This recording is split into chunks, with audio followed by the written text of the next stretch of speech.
नमस्कार साथियों, ज्योतिष की चर्चा में आप सभी के बीच उपस्थित हूँ। इसी के साथ आप सभी से आग्रह करता हूँ, चैनल को लाइक करें, शेयर करें और सब्सक्राइब करें।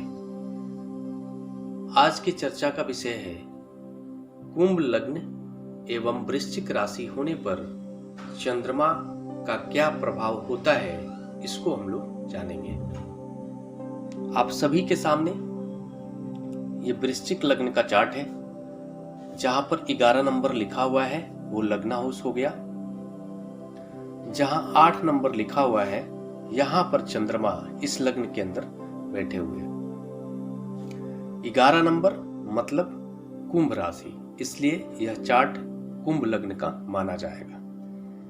इस लग्न चार्ट के अंदर चंद्रमा वृश्चिक राशि में जाकर कर्म हाउस में बैठे हुए हैं। अब इस लग्न चार्ट में चंद्रमा की क्या स्थिति है, इसको समझने का कोशिश करेंगे हम लोग। कुंभ लग्न के स्वामी ग्रह शनि हो गए और जो दशम हाउस है, 8 नंबर जहां लिखा हुआ है दशम हाउस, कर्म हाउस के स्वामी ग्रह मंगल हो गए। और कर्म हाउस के अंदर चंद्रमा वृश्चिक राशि में जाकर बैठे हुए हैं। चंद्रमा जब भी वृश्चिक राशि में जाकर बैठते हैं तो वो नीच के फल देते हैं। चंद्रमा अपनी नीच राशि में जाकर बैठे हुए हैं। इसका परिणाम यह होगा कि चंद्रमा कमजोर हो गया। चंद्रमा जब कमजोर हो गया तो यह माना जाता है कि जातक का मन कमजोर हो गया। चंद्रमा मन का कारक है। चंद्रमा अगर कमजोर है तो जातक के माता का जो स्वास्थ्य है वो भी पूर्ण रूप से स्वस्थ नहीं माना जाएगा। कहीं न कहीं कुछ न कुछ बाधा देखने को मिलता है उनके स्वास्थ्य में। इस लग्न चार्ट के अंदर जो चंद्रमा है छठे भाव के स्वामी ग्रह है। छठे भाव के स्वामी ग्रह होकर वो दशम हाउस में जाकर बैठे हुए हैं। अब दशम हाउस में जाकर वो नीच राशि में जाकर बैठे हैं। छठा जो घर होता है वो रोग का होता है, ऋण का होता है,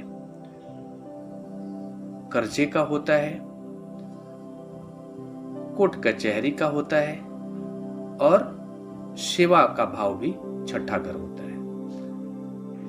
इन सभी विषयों पर चंद्रमा जो अपना प्रभाव देंगे वो नकारात्मक देंगे, क्योंकि वो नीच का होकर जाके दशम हाउस में जाकर बैठ गए हैं। इसका परिणाम यह होगा कि जातक को बहुत सारे छठे हाउस से संबंधित जीवन में नकारात्मक विषयों पर संघर्ष करना पड़ेगा। छठा घर जिन जिन विषयों का कारक है उन सभी क्षेत्रों में चंद्रमा अपना नकारात्मक प्रभाव देंगे और मैक्सिमम जो जातक का मन होगा उन सभी नकारात्मक परिस्थितियों से लड़ने में ही निकल जाएगा। ऐसी स्थिति बन जाएगी। जातक हमेशा उन्हीं परिस्थितियों में उलझा रहेगा। घर परिवार के अंदर जो स्थिति होगी, खासकर माता का स्वास्थ्य भी आपको अच्छी स्थिति नहीं देखने को मिलेगी। नीच राशि में चंद्रमा के बैठने की वजह से जातक को जीवन में माता से जो सुख मिलना चाहिए उस सुख से जातक वंचित हो जाता है।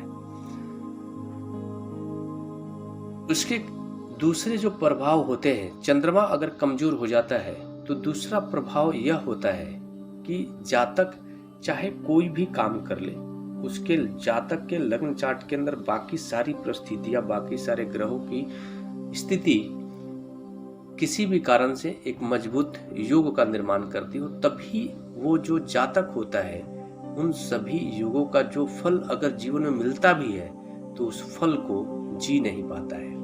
क्योंकि जब जातक का मन ही पीड़ित है तो उस फल को फील कौन करेगा, अनुभव कौन करेगा, ये परिस्थिति बन जाती है। इसमें सुधार की संभावना इस कंडीशन पर होती है कि जैसे चंद्रमा नीच राशि में जाकर बैठे हैं और कहीं से भी गुरु इनके साथ जाकर अगर बैठ जाए, विराजमान हो जाए, या फिर गुरु की दृष्टि चंद्रमा पर पड़ जाए, या फिर राहु और जितने भी नकारात्मक क्रूर प्लानेट हैं उन सब से उनकी दृष्टि से चंद्रमा वंचित हो जाए, रह जाए, और जो शुभ प्लानेट है जैसे गुरु की, खासकर गुरु की दृष्टि अगर चंद्रमा पर पड़ जाती है और गुरु साथ में अगर बैठ जाते हैं, तब भी उस परिस्थिति में चंद्रमा जो ये नकारात्मक प्रभाव देने की स्थिति में है, उन सभी नकारात्मक प्रभाव से नहीं दे पाता है। खासकर वो जातक के जीवन में जो भी नकारात्मकता है उसको खत्म कर देते हैं गुरु अपनी दृष्टि से और चंद्रमा के साथ बैठ जाने की वजह से। अब इस लग्न चार्ट के अंदर अगर इसकी चंद्र कुंडली बनाई जाए, तब भी जो चंद्रमा है 8 नंबर यहाँ पर लग्न हाउस हो जाएगा, लग्न हाउस में 8 नंबर आ जाएगा, वहां पर चंद्रमा बैठे हुए, और चंद्र कुंडली के अकॉर्डिंग भी चंद्रमा भाग्येश बन रहे, भाग्य के कारक ग्रह बन रहे, और भाग्य के कारक ग्रह बन के वो लग्न में जाकर बैठे हैं नीच राशि में।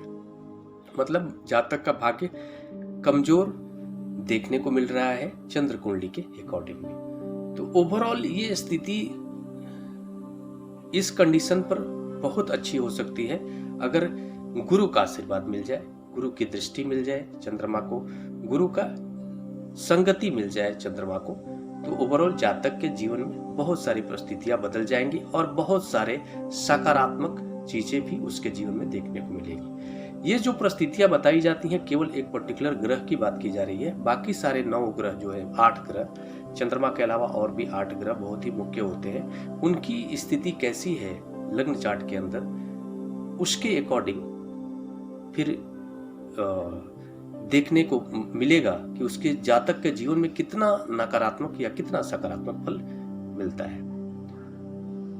इसी के साथ नमस्कार। अगले विषय पर चर्चा के लिए आप सभी के बीच मिलूंगा, तब तक के लिए नमस्कार।